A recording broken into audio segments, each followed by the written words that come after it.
Katulong, ngayong araw, off to supermarket na naman tayo. So, tingnan nyo naman, di ba? Nasa river na naman na landas yung tinatahak natin. Pero ngayong araw, ipakita ko sa inyo kung hindi tayo dadaan sa mga kakahuyan. Dadaan tayo sa may main road, sa mainit na panahon. Usually, dito tayo dumadaan kapag ako'y pumupunta ng supermarket. Pero ngayong araw, tatahakin po natin yung landas na walang kakahuyan, kaya yun medyo mainit, pero okay lang naman, gusto ko lang i-flex. Yung main road na dinadaanan ng bus kapag tayo sumakay ng bus papunta sa supermarket na pupuntahan natin. Naman mga katulong is parang parehas lang din naman kapag dumaan tayo dun sa may shortcut, kasi di ba dadaan pa tayo ng HDB block para mag-shortcut papunta sa supermarket. Pero dito sa main road, kasi pag dating talaga natin sa pupuntahan natin sa supermarket is supermarket talaga yung bubungad sa atin.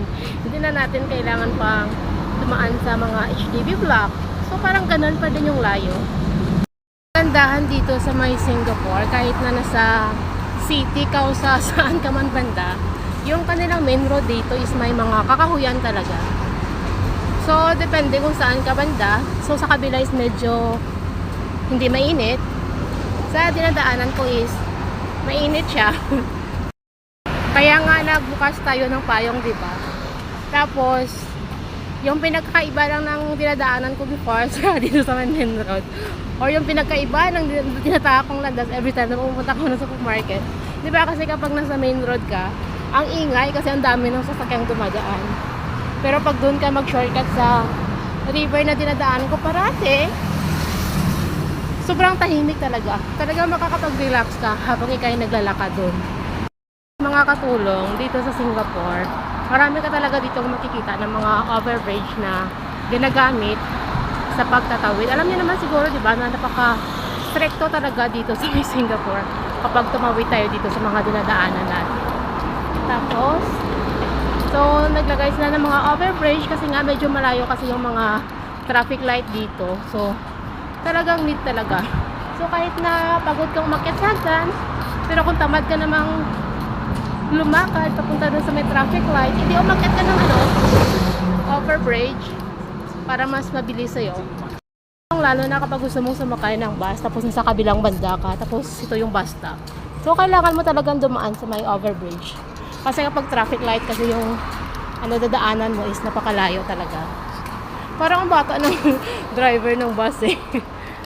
Tapos ito, kung magaling kang magbisikleta, kahit every bus stop yata, hindi naman lahat ng mga bus stop mayroon, pero usually is mayroon pong nakaparada ng mga bisikleta. Kung marunong ka, mag-scan ka lang doon para magbayad, so pwede mo lang magamit. Parang nagre-rent ka lang ba? Tapos meron namang part na marong mga shelter tayo ang madadaanan. Actually, banda dito, hindi na natin kailangan pa magpayong kasi nga may naka-shelter naman. So, medyo mahaba-haba yung naka-shelter dito. Yung may shelter na dinadaanan natin is hanggang dun sa may dulo na yun. Pagtawid natin is wala na. Sa left side natin, mayroon ding church. Church of God. So, hanggang dito na lang yung shelter na madadaanan natin. Kapag dumiretso tayo, mayroon pa doon sa doon. Pero kailangan natin tumawid dito. So, kapag tumawid tayo dito, ibig sabihin is, malapit na tayo sa supermarket. So, nakatawid na tayo. Kung sumakay tayo ng bus, so ibig sabihin is, isang stop na lang, supermarket na. O, diba? Ang bilis lang rin kapag dito tayo dumaan sa main road kasi nga, parang gano'n din yung layo eh. Nalalakarin natin. Bago pala dito mga katulo, kasi before is wala po dyan bus stop eh. So ngayon is nilagyan nila ng bus stop dyan, so ibig sabihin is dalawang bus stop pa yung ating madadaanan. Oh, may bagong bus stop na pala kaya dito oh. Yung bus stop na nilagay nila dito. Tulong sa left side natin is puro yung mga yung mga building na yan is nagtitinda yan ng mga or nagbebenta ng mga sasakyan. Tingnan nyo, oh, ang ganda ng temple. Maganda kaya yan kapag gabi kasi maraming mga lights nila, parang Christmas light na nilalagay sa harapan. Ang bilis lang. Sa mga ilang minutes na lang is makarating na tayo ng supermarket. So mga katulong, ito na yung supermarket na ating pupuntahan. So talagang nasa main road siya banda. Ayan o. Papasok na tayo sa main entrance. Tara, ito na. Nandito na tayo sa loob ng supermarket na ating pupuntahan. Dito na lang ako mga katulong ha. Mamili muna tayo sa ating mga bibilhin. Bye-bye!